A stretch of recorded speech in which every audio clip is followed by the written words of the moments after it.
Non, mais là, faut arrêter de nous dire, non, mais vous vous mettez dans des cases. C'est dingue. On est tellement habitué à voir les choses en cases, hommes, femmes, que dès qu'on essaie de trouver des nuances, des définitions et de trouver des mots pour parler de notre réalité, oh mon Dieu, arrêtez de vous mettre dans des cases. Non, ce sont des définitions, des guides. Évidemment que toutes les personnes trans ne sont pas toutes les mêmes, mais toutes les femmes non plus. Je le vois comme un logiciel. Vous installez le logiciel à jour sur votre ordinateur et vous n'êtes pas obligé de prendre toutes les options. Vous choisissez. Et si le logiciel vous correspond pas, eh bien vous le désinstallez et vous en prenez un nouveau. Ou pas. Du coup, on a inventé des termes tels que non-binarité, un genre, pangenre, etc. pour, premièrement, expliquer aux personnes qui ne comprennent pas ce qu'on vit.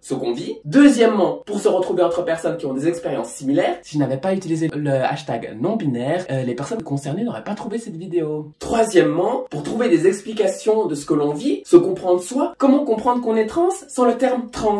Et aussi et surtout, pour faire valoir nos droits et expliquer la transphobie. Comment parler de transphobie sans les termes transidentité, identité de genre, sexe assigné à la naissance? C'est impossible. C'est effacer le problème et pas le résoudre. Et effectivement, il y a des personnes qui ont des angoisses à cause des cases. Tout à fait. Mais le plus souvent, celles-ci, elles sont créées par le système binaire homme-femme et pas par les définitions LGBTQIA+. Au contraire, lorsque j'ai découvert le terme non-binaire, ça a été un soulagement énorme pour moi. Et c'est extrêmement personnel. C'est pour ça que je pense qu'il ne faut pas demander à tout bout de champ l'identité de genre et le sexe d'une personne, notamment dans les formulaires. Cependant, je pense qu'il est quand même important de remettre en question son genre au risque de se découvrir trans à 60 ans. Et il y a aussi beaucoup de personnes cisgenres que si tu grattes un peu, ne sont pas si cisgenres que ça et ne s'en rendent pas compte. Justement parce que elles ne comprennent pas les termes de non-binarité et transidentité. Et si toi, t'as pas envie de te définir, eh ben tant mieux. Et je me bats pour que tu puisses le faire. Mais c'est pas le cas de tout le monde. Et c'est leur droit aussi. Parce que sans toutes ces définitions, les discussions, l'activisme et les revendications qui ont mené à ce que tu puisses mettre tes pronoms HIV dans ta bio